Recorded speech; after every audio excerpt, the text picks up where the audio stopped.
And you probably noticed I don't feel about that war the way we were told we were supposed to feel about that war, the way we were ordered and instructed by the United States government to feel about that war. You see, I'll tell you, my mind doesn't work that way. I got this real moron thing I do. It's called thinking. And I'm not a very good American because I like to form my own opinions. I don't just roll over when I'm told to. Sad to say, most Americans just roll over on command. Not me. I have certain rules I live by. My first rule, I don't believe anything the government tells me. Nothing. Zero. Nope.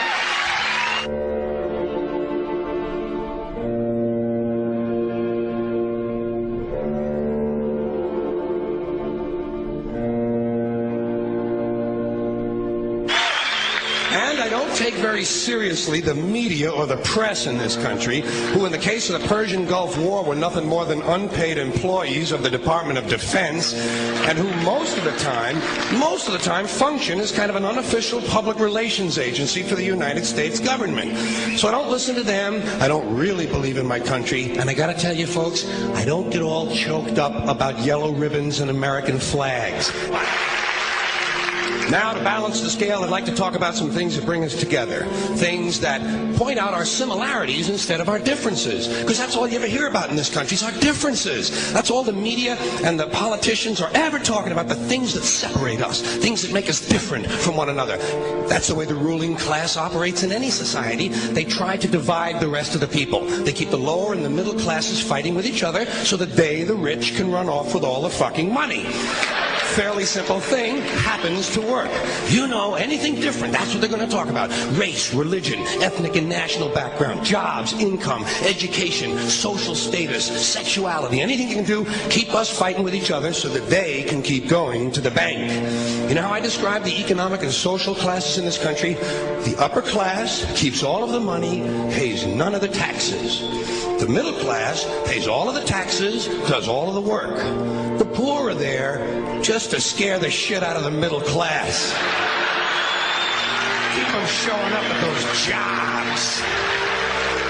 Politicians know that word. They use it on you. Politicians have traditionally hidden behind three things: the flag, the Bible, and children. No child left behind. No child left behind. Oh, really? Well, it wasn't long ago you were talking about giving kids a head start. Head start, left behind. Someone's losing fucking ground here. But there's a reason. There's a reason. There's a reason for this. There's a reason education sucks, and it's the same reason that it will never, ever, ever be fixed. It's never going to get any better. Don't look for it. Be happy with what you got. Because the owners of this country don't want that. I'm talking about the real owners now. The big, the wealthy, the real owners, the big wealthy business interests that control things and make all the important decisions. Forget the politicians. They're irrelevant. The politicians are put there to give you the idea that you have freedom of choice. You don't. You have no choice. You have owners. They own you. They own everything. They own all the important land. They own and control the corporations. They've long since bought and paid for the Senate, the Congress, the state houses, the city halls. They got the judges in their back pockets, and they own all the big media news, all the big media companies. So they control just about all of the news and information you get to hear. They got you by the balls. They spend billions of dollars every year lobbying to get what they want. Well, we know what they want. They want more for themselves and less for everybody else. But I'll tell you what they don't want. They don't want a population of citizens capable of critical thinking. They don't want well-informed, well-educated people capable of critical thinking. They're not interested in that. That doesn't help them. That's against their interest. That's right. You know something? They don't want people who are smart enough to sit around the kitchen table and figure out how badly they're getting fucked by a system that threw them overboard 30 fucking years ago. They don't want that. You know what they want? They want obedient workers.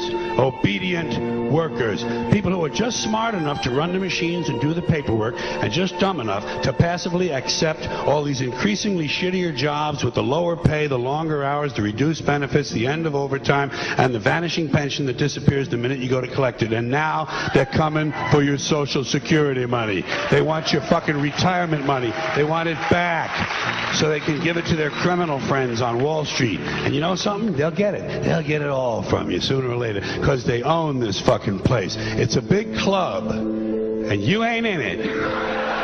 You and I are not in the big club.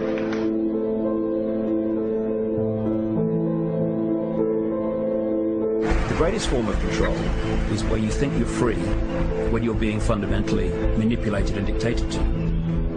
One form of dictatorship is being in a prison cell and you can see the bars and touch it. The other one is sitting in a prison cell but you can't see the bar, you think you're free. What the human race is suffering from is mass hypnosis. We are being hypnotized by people like this.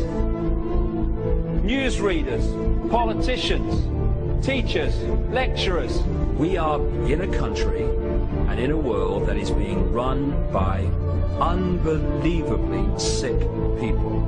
The chasm between what we're told is going on and what is really going on is absolutely enormous. The greatest hypnotist on planet Earth is a oblong box in the corner of the room. It is constantly telling us what to believe is real. Historically, the control and manipulation of political opinion has been the Freemasons' main weapon in gaining control of countries and states. Once in control of the rulers and politicians of a country, laws and political structures could be changed in accordance with their agenda. However, since restricting the body does not necessarily mean restricting the mind, the Freemason recognizes that their plan for a global government hinges completely on subduing the masses to their agenda, and thus eliminating opposition to their cause. And the greatest threat to their plan, posing more danger than any army or law, is the threat of a free-thinking mind. In order to eliminate this threat and to achieve their objective, the Masons have set about the boldest plan ever devised: the complete control of every aspect of human life, your life. And the weapons they are using against you are in your very homes, entertaining you and your children, and gradually indoctrinating you without you even realizing.